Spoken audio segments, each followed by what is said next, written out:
Hi! On the Woodpecker today, I'm fixing those two chairs.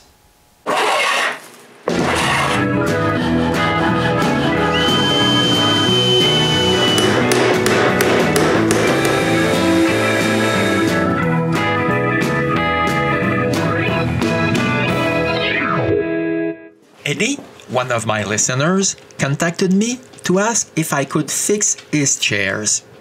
As you can see, two arms fell off and the rest is not much better.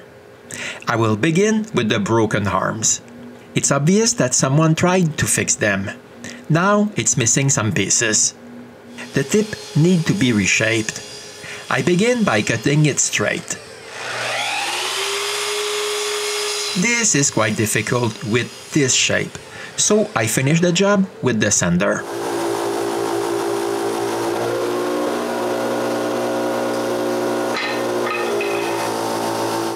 It's better, but I need to glue a piece of wood here.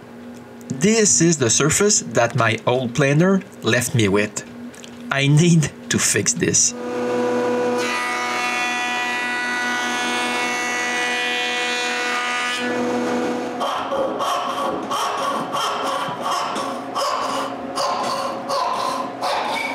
Now I can cut two small pieces.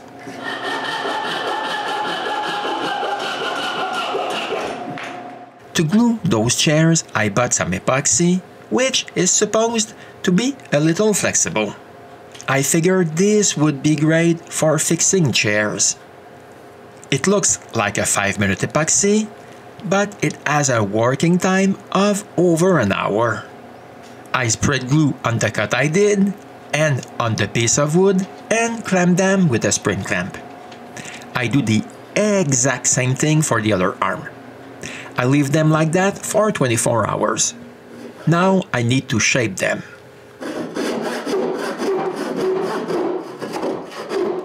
But it's far from easy because it's impossible to find a good way to hold this in place. But with this vise, it's easier.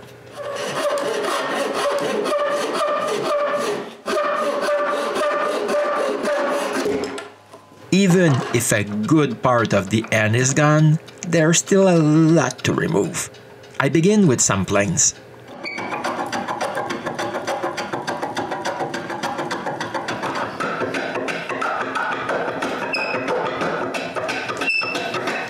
It's not fast, but I managed to give it a general shape. I finish it with rasps and sandpaper. This is the final result. It's better than when it was broken. I also need to do the second one. Look at both of them. Not bad. At least now I will have some space to screw this to the rest of the chair. But before I can go any further, I need to remove the seats. That will make it much easier to work. I also need to remove the arms that are still on the chairs. On one end, it's held in place with a screw. I need to remove the plug in front. With the screw gun, the rest comes off easily. I need to do the same thing on the other chair. Here, it's quite obvious that this is not the first time that someone has tried to fix those chairs. To make sure the new glue will not have adhesion problems, I completely sand away the old glue. It's not a big deal because I can barely see any. I also sand the glue here. Someone tried to glue this piece, but it didn't stick. But here I have a bad surprise. In one of the numerous fixing attempts, someone used a screw. This was not a super bright idea. Now I need to remove it. If there was a screw, it means that there's also a screw hole. I will have to fix this after removing it.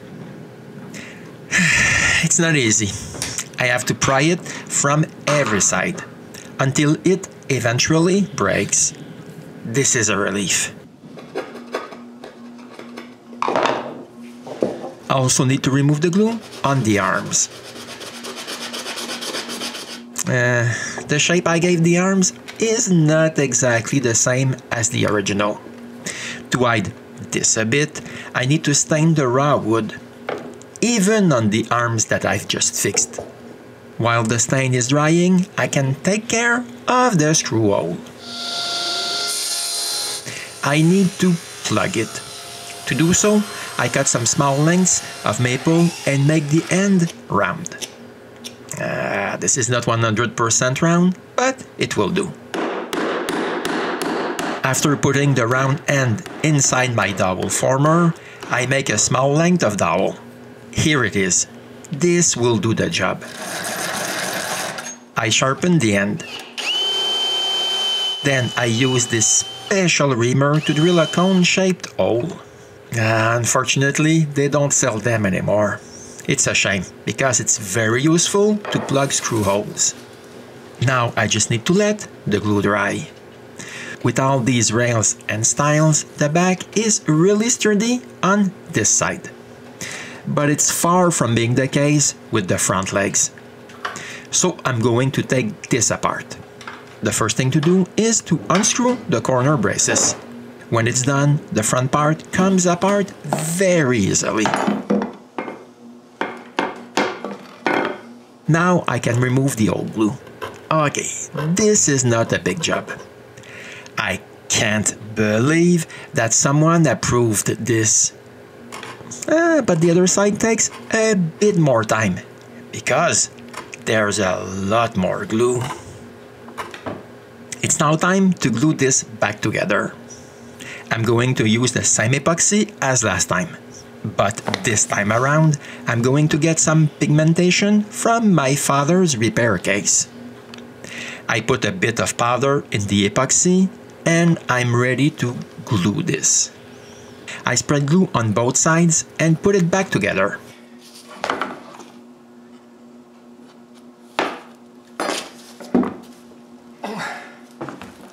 When the front part is glued, it's possible to glue this to the rest of the chair.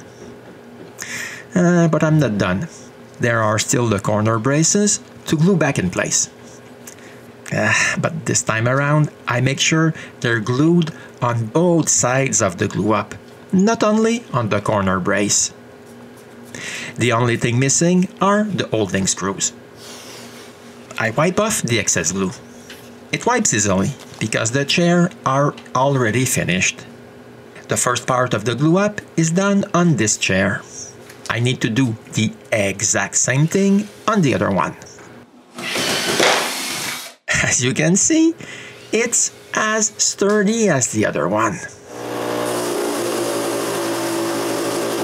It's evident that it can't stay together. Just look at the amount of glue to remove.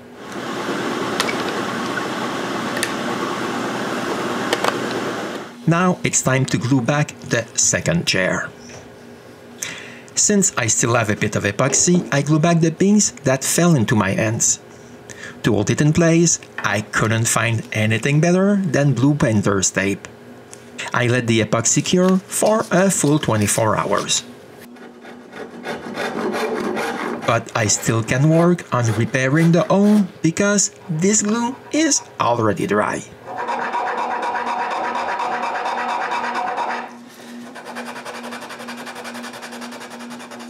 And just like for the arms, I stain it right away. Now that the epoxy is cured, I can clean the inside of the end I glued yesterday. Before I can put the arms back in place, I need to remake the holes for the screw at the end of the part I've just redone.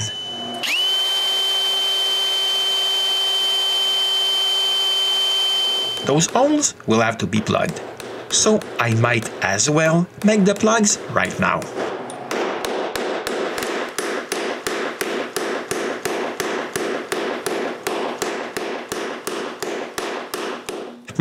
I should have done this yesterday, but I didn't. The back is not better than the front. I need to glue it. But it's not that bad, because I managed to open the joint widely enough so I can easily apply some glue everywhere inside the joint. When the back corners are glued and screwed in place, I can tackle the arms. This time around, there will be glue to hold them in place. I spread glue on the chair and also on the ends of an arm. Then it's possible to glue the arm back in place. Now it's obvious that this is glued in place. Just look at the glue line around the joint.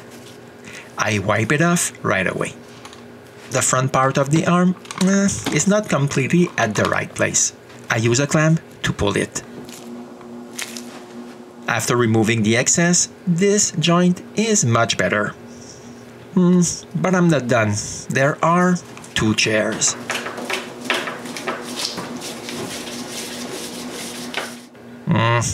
On the second one, I didn't manage to put it back together as I would have liked. Originally, this was filled up with wood putty. I know, because I've scraped it away. But I won't use putty. I will thicken the epoxy with silica powder and apply this paste inside the crack. The paste has the consistency of maple taffy. When I'm done, I clean it right away. I'm sure you saw there was still epoxy left. That's why I finished the cleanup with acetone. This cleans the excess pretty well. I'm done with the epoxy now, but I need to plug the screw holes. A couple of hours later, I cut the excess of the plugs and make this flush with the rest of the arm.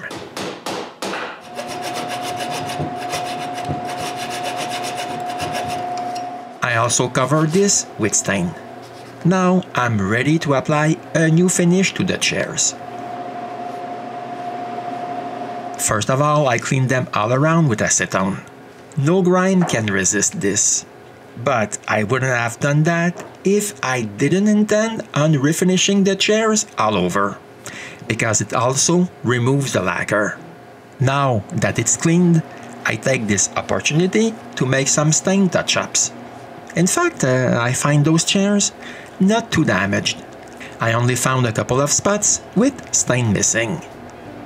To finish, I begin with some shellac. Shellac sticks to all finishes, and all finishes stick to shellac. I spray 2 coats like that.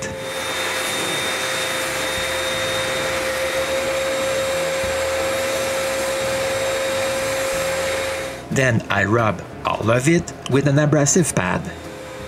After cleaning the shellac dust, I spray a coat of varnish.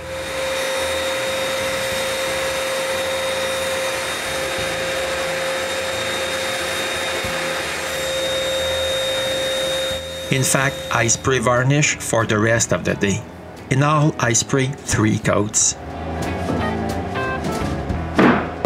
The next day, I'm able to put the seats back on. Here are the 2 chairs I fixed for Eddie. The chances that you have to fix chairs exactly like these 2 are pretty slim. But maybe you got a couple of ideas for the chairs you will have to fix one day. As for us, we'll see each other soon in the next episode of The Woodpecker.